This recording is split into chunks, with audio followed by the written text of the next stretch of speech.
In front of me is Redmi A5 and today I would like to show you how you can resize font.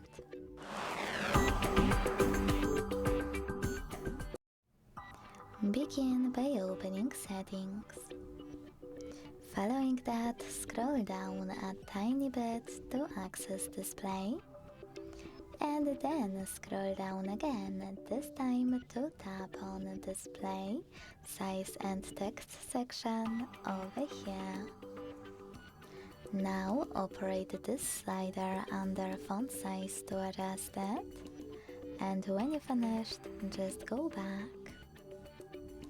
As you can see, after that, size of my font has changed. Thanks so much for watching. If you enjoyed this video, don't forget to leave a like, comment and subscribe. Bye!